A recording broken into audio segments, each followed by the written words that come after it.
다음 코너 이어가도 되겠죠? 네. 네, 알겠습니다. 이동훈 차장님 나와 계시니까. 네. 하이투자증권 투자솔루션팀 이동훈 차장입니다. 어서 오십시오. 자, 오늘 또 출마의 일발장전. 네, 앞선 잠깐 예고해드렸습니다만 네. 어제 이제 장 마감 이후에 나온 뉴스입니다. SK 바이오사이언스가 영국의 이제 아스트라제네카와 코로나19 백신 생산 및 공급에 참여한다고 보건복지부와 같이 발표를 했기 때문에 신뢰성은 있고요. 그래서 이제 시간에 걸려서 SK 디스커버리, SK 케미칼이 상한가를 갖고 SK 바이오팜이라든지 SK 바이오랜드, SK 실제 관계는 좀 적어도 다 SK를 달고 있으니까 네. 올라갔습니다. 그래서 이제 오늘은 다시 시작되나라는 SK 이벤트 이렇게 일발장전으로 정해왔는데 거기에 이제 덱사메타손 얘기도 있고. 네. 자, 근데 이렇게 해외에 아스트라제네카는 글로벌 빅파마라고 하는 다국적 제약사로 일컬어지죠. 물론 영국 쪽이지만 우리나라의 위탁 생산을 한다라는 의미는 굉장히 중요한 키워드일 수 있습니다.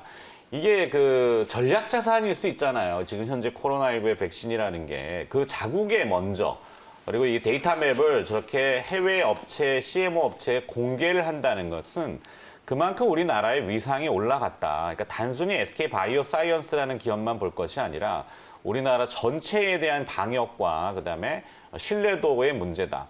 그러니까 앞서 이제 김영 매니저가 우리 시장이 어제 의외의 상승을 보였다고 했잖아요. 네. 근데 물론 환율 문제 이슈 했지만 우리나라의 위상은 스스로가 지금 올라갔어요. 많이 올라갔기 때문에 그런 식으로 좀 접근을 해보는 것은 어떨까라는 저의 주접이었습니다. 네. 이동훈 차장님 어떻게 생각하십니까? 저도 이제 그 의견에 많이 동의를 하고요. 네. 그리고 사실 SK바이오사이언스가 미리 좀 준비를 잘 해놨다는 말씀을 드릴 수 있을 것 같아요. 사실 이제 백신 시장은 굉장히 진입장벽이 높은 시장인데 사실 그리고 또 이제 글로벌로 봤을 때는 몇몇 기업들이 이 시장을 과점을 하고 있습니다. 근데 네. SK바이오사이언스가 이미 한 10년 전부터 투자를 했죠. 그래가지고 사실 계속해서 생산 캐파라든가 이런 부분들 그리고 생산 기술력이라든가 이런 부분들을 늘려온 상황들이었습니다. 그래서 사실 지금 이미 연간으로 따졌을 때 한 1억 5천만 도즈 정도 생산할 수 있는 이런 백신 설비를 갖추고 있어요. 역으로 생각하면은 사실 이렇게 백신 설비를 갖추고 있는 상황에서 그러니까 앞에서도 이제 앵커께서 설명해 주셨지만은 정부가 좀 다리를 놓은 측면이 있어요. 네. 아스트라제네카가 이제 아마도 아시아 지역에 이제 공급을 할 수 있는 이런 생산 시설을 좀 찾는데 여기에 이제 이 레이더망에 우리 정부하고 좀 이제 컨택이 된 거고 여기 이제 SK바이오사이언스가 상대적으로 생산 설비를 갖추고 있는데 생산 가동률이 SK바이오사이언스가 지금 바이오사이언스가 한 70% 정도 되는 걸로 알고 있습니다. 여유분이 좀 있어요. 이제 이런 것까지 감안을 해서 아스트라제네카가 아마도 그러니까 SK라는 또 그 그룹이라는 어떤 위상도 이제 등에 업고 있기 때문에 이런 부분들도 가만히 됐을 거고요. 신뢰성이죠, 신뢰성. 그렇죠, 신뢰성이죠. 네. 최근에 SK팜이라든가 이런 부분들이 이제 IPO 과정에서의 어떤 이런 흥행이라든가 이런 것까지 저는 가만히 됐을 거라고 생각을 합니다. 그렇기 물론 때문에 SK 바이오팜은 독출나게 이제 직원 퇴사, 16억 챙겨서 그 네. 기사가 어제 나오긴 했는데. 제가 분명히 그 얘기 먼저 했었잖아요. 그 진짜 현실화 지금 되고 있어가지고 그러니까. 직원이 200명밖에 안 되는데 네. 다 퇴사해버리면 도대체 신약은 언제 파나 이런 생각도 좀 들거든요. 인력이 대체될 수 있지만 워낙 네. 이제 큰 자본이니까 이건 이제 번외 얘기였고 네. SK 이제 예. 다시 아무튼간에 이제 돌아서 말씀드려서 드리면은 바이오사이언스. 그래가지고 사실 이런 부분들이 결국은 전 작용을 했다고 생각을 합니다. 그래서 사실 미리 좀 준비해 놨던 부분들 네. 그리고 지금 그 아스트라제네카라든가 이런 이제 아스트라제네카뿐만이 아니라 지금 글로벌 백신 기업들이 다 마찬가지일 것 같은데 이제 이런 백신을 지금 임상에 들어가거나 사실 이제는 아스트라제네카가 이런 코로나19 백신 과정에서 제일 앞서 있다고 지금 평가를 받고 있거든요. 최근에 좀 그 모더나가 조금 이제 기우뚱하면서 사실 이게 네. 뭔가 이제 지금 계속해서 이 관련된 그 데이터들이 좀 평가 절하가 되기 시작을 하면서 이런 상황에서 어떻게 보면은 이런 그 서로의 필요에 의한 이런 이제 어떤 계약이라는 말씀을 드릴 수가 있을 것 같고 앵커께서 말씀하신 대로 저는 상당히 우리나라 이제 이런 바이오 산업의 위상을 한 단계 높이는 그러한 어떤 이런 그 계기다 이렇게 좀 말씀을 드릴 수 있을 것 같아요. 그렇죠. 저게 이제 사실, 단순히 예. 생산적인 측면에서 보면은 아스트라제네카가 예를 들면은 중국 업체라든지 일본 업체라든지 이런 쪽에서 우리가 더 싸게 만들어줄게 해도 그거를 갈 수 있는 상황이 아니잖아요. 그 사실 기술력이라는 측면이 중요한데 그럼요. 이번에 사실 지금 아스트라제네카하고 잘 운대가 맞은 게 SK 바이오사이언스의 그 백신 생산 기술이 세포 배양 방식이에요. 네. 그런데 아스트라제네카의 이 새로 지금 개발하고 있는 백신이 여기에 딱 부합을 한다는 거죠. 그래서 사실 이제 우리나라 백신 1위 기업은 GC 녹십자입니다. 그런데 GC 녹십자는 사실 유정란을 이용한 백신을 만들기 때문에 생산 방식이 달라요. 그래서 만약에 생산 방식이 다르면은 뭔가 생산하기 위해서 이걸 바꾸기 위해서는 뭐 설비 투자도 다시 해야 되고 이런 부분들이 있기 때문에 제가 말씀드린 대로 여러 가지 이제 잘 맞은 거죠. 이 SK 바이오사이언스하고 그렇죠. 바이오사이언스. 그래가지고 이런 부분들이 아마도 작용을 하면서 아스트라제네카가 근데 실제 아스트라제네카의 주가는 또 안 올랐어요. 그렇죠. 네. 사실 이제 이게 좀 의외인데 아이러니하죠. 네. 이미 좀 반영이 됐다고 볼 수도 있는 거고 그리고 SK바이오사이언스가 이제 의미가 있는 것은 세계적으로 봤을 때 아스트라제네카로부터 코로나19 백신 수탁 생산 계약을 따낸 6번째 회사입니다. 네. 그러니까 적어도 이제 글로벌로 봤을 때 이 정도의 위상을 지금 차지하고 있다는 부분이 저는 굉장히 좀 의미가 있다고 생각을 하고요. 그래서 사실 뭐 여러 가지 측면에서 이거는 SK 케미칼한테 엄청난 재료죠. 그렇죠. 이미 오늘 아침에 이 관련해서 뭐 리포트도 나오고 있습니다만은 뭐 몇몇 애널리스트는 목표가를 정말 대폭 올렸더라고요. 저희 그러니까 코너에서도 몇 번 네. 다뤘던 기억이 그렇습니다. 있습니다. 사실 뭐 지난하신 그런데 분들이. 오늘 아침에 이제 이 목표가를 올린 걸 보니까 뭐 일부 애널리스트는 뭐 10만 원에서 26만 원을 올리기도 했고 이 정도니까 이제 2배씩 올리는 거죠. 네. 굉장히 사실 이 SK 케미칼한테 저는 굉장히 큰 재료다. 이렇게 좀 정리해 드릴 수 있을 것 같네요. 그러게요. 저 지주사인 SK는 과연 또 어떻게 될까? 네, 이것도 굉장히 궁금해요. 하여튼 궁금한 게 워낙 많아가지고. 네. 근데 자 이제 단순히 SK 이벤트만이 아니라 여기 이제 CMO라고 하는 개념이잖아요. 그렇죠. 위탁 생산 이게 상당히 까다로운 시설이고 엄격한 규율과 저희가 있을 거예요. 언뜻 보기에도.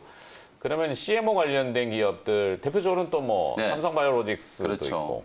제가 이제 지난번에 이 주제를 다룰 때 미리 사실 답지를 제시를 해드렸어요. 뭐 자랑하는 건 아닙니다만. 아니 자랑하셔도 돼요. 결국 이 백신을 만약에 개발에 성공을 해서 생산을 하게 된다면 전 인류가 이 백신을 접종을 받아야 되는 문제잖아요. 그렇죠. 네. 그러면 이게 만드는 것보다는 또 생산하는 게 더 큰 이슈가 될 수 있다. 실제로 지금 뭐 백신 민족주의 뭐 이런 문제들이 제기되면서 많은 이제 논란들이 좀 불거지고 있는 상황인데 어쨌든 이 공공연한 뭐 시장에 어찌 보면은 좀 재료였어요. 네. SK 케미칼의 완전 자회사인 이제 SK 바이오사이언스가 아스트라제네카의 이제 백신 생산을 담당할 거다라는 기대감으로 최근에 주가가 올라온 거예요. 원래 이제 주가가 올라오기 시작했을 때는 이게 SK 바이오팜 수혜주다 뭐 이런 분석이 있었는데 지난번에도 제가 말씀드렸던 건 이제 뭐 뉴스가 나왔고 공시가 나왔기 때문에 말씀드려도 되는 부분이죠. 그렇죠. 아스트라제네카와 백신을 생산할 때 실제로 이제 2019년에도 뭐 SK 바이오사이언스가 아스트라제네카와 백신 생산 계약을 체결한 게 또 있기 때문에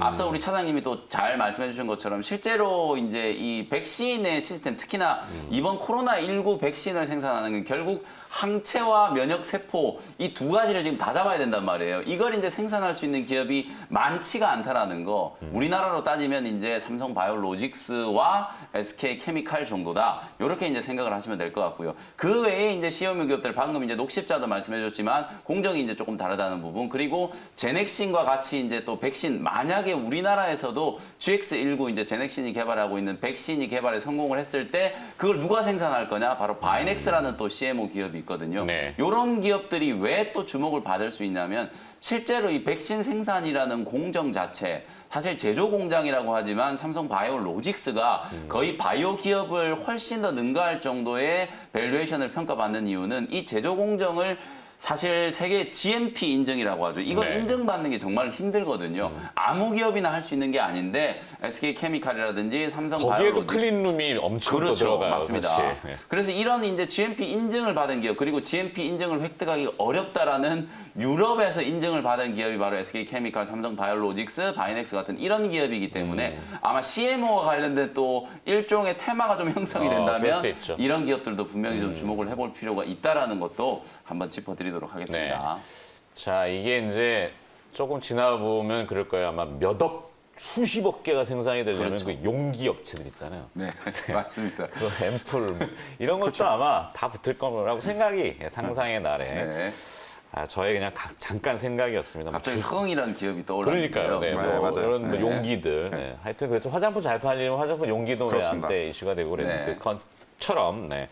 하여튼 저 백신도 뭐 치료제가 됐던 경구용으로 알약제제가 될 수도 있고 아니면 백신은 이제 또 이렇게 유리의 용기 사진에 많이 나오잖아요. 뭐. 네. 지금 당장은 아닌데 항상 우리가 생각은 좀 미리 해놔야 되고 자, 그 덱사메타손 이슈가 있어요. 이 제네릭 스테로이드 제제로 제가 알고 있는데 어제 이제 또 관련된 이슈로 딱 일본이 지금 뭘 허가한 것 같은데, 그렇죠, 지금 나오네요. 일본의 아비가는 어디 갔는지 또 모르겠는데. 네.